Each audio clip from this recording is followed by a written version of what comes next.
right, thanks for joining us on today's video. Listen, anytime you get a replica made of a car, that means that the original is probably a really expensive unit, meaning like a Shelby Cobra or these 356s or some other, like a Daytona replica. Those cars in their original form are so expensive to drive, not to mention they are 30, 40, and 60-year-old vehicles that maybe you don't want to take out on the road. When you get something like this, you get the iconic look and style of this car, because right now we're amongst supermodels in the showroom, and it's great looking, but it's also amongst a lot of great cars. When this car's out on the road by itself, it is spectacular.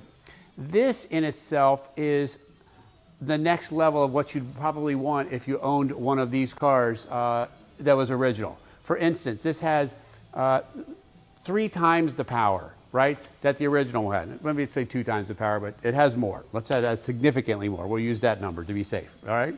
Significantly more. Secondly, it has air conditioning. As we, getting older, maybe not you, but as we are getting older, right, I like air conditioning, man. I want it. Like, I can't put the right product in my hair to keep it melting down the back of my neck on a hot August day while I'm stuck inside a car, right? Got to have the right product. Third, power windows. These old bones might not be able to reach all the way across. Hitting the power windows is kind of nice, you know? The upgraded interior, the upgraded sound system. This is why this car is so great. 4-wheel disc brakes. This car came with drum brakes. Drum brakes, right? This has disc brakes all the way around. Rack and pinion steering for modern cars, right? Although the original one had rack and pinion steering, this rack and pinion steering is nice because when you think about old school's 50s and 60s vintage cars, they had just a steering box and it was kind of sloppy and what have you. That's why I feel this is great. Lastly, it's great looking. Forget all of the fabulous things that we just talked about. As we go around this car and we get inside, we look under the hood, we look inside the engine compartment, the detail and finish in the back seat of the car too, just like little stuff like that. You say, Tone, who cares about the back seat? Well, you're right, nobody cares about the back seat, but at the back seat, if they spent that much time on the back seat, imagine what they've done where you can see it and where you'd use it more. Angie says I should hold this face while we do the video. Anyway, to straighten up and fly right, let's talk about paint because, you know, shiny paint, forget about all the rest. You got to have shiny paint, man. You just have to have shiny paint. And this ruby red is beautiful. But I also want to point out some of the decals and emblems and things that are around the car. Let's check the quality of the paint first, right? Sorry, there was a little piece of dust on there. You need to be able to read every letter clearly, not just see the letters there, see how clear they are. The clearer the letter is, the better the paint quality is, right? This is wet sanded and buffed, and then you look at things like this detail here of the Porsche emblems and the gold lettering in the front and the marker lights and these bulbs that are in the headlights, all of these like little authentic things that just make for a difference in these cars. And let's take a peek underneath the hood here, and we'll see some of the storage that you can use as well. All right, so come take a peek under here. This is nice. It's finished, right? Meaning that this is kind of nice, that badge, right? Everything is painted. All the wiring is all just, everything is new. It's just really done well. Got a nice little fire extinguisher hidden here. This badge up front so that you can put that front tag bracket on with the badges if you want to. Easily get to your master cylinder for the reservoir. And it's all painted under here. This is cadmium instead of just being, you know, rusty metal. It makes a big difference when you open the hood. All right, so we take a look back here. Little stuff again, just like the gold lettering that's here, the correct taillights. This right here, so you can pass your state inspection where you have a tag light there. Underneath here, dual exhaust, right? Really nice there. And depending on the year of the car, you would have got a single one of these, or it would have been split, right? Depending on the year of the 356. And then that's the way the lid stays up. It's got that double catch on it, which is nice. Billet throttle bodies, dual downdraft carburetors, right? This fan shroud, which provides a lot of the heat and the flow for keeping the engine cool, right? All painted nicely the same color as the car.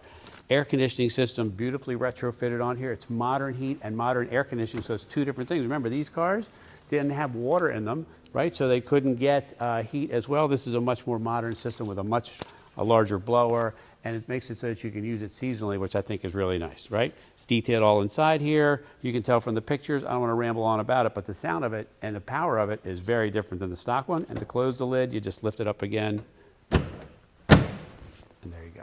So there's different levels of replicas of cars. So for instance, like there's kit cars where you might build the car in your garage. Maybe it's your first time ever. and you might not be the best at it. And there's factory built cars that are built by the same team over and over. That's this car here. And the reason I bring that up is because the fit and finish of things, including, for instance, like the vent windows, right? Not all these cars came with those. Most of these replicas have fixed windows. This is an expensive piece to make this car work. All this detail back here where theoretically, if you wanted to turn this into a seat, you probably could do that by adding some seat belts. And then this, modern real style seat belts. They didn't have those back then. And this makes a big difference. It keeps them from piling up all over the floor. And there's just a lot of room back there for you to do that. All right, so come join me inside here. And the way I get in, I'm 6'1", is I just hit the clutch pedal first when I go to get in the car. I have my own little way of getting in. But what I like to point out is there's so much headroom, and we can even slide the seat back a little bit more, move the tracks back, right? But like you could go someplace in this car.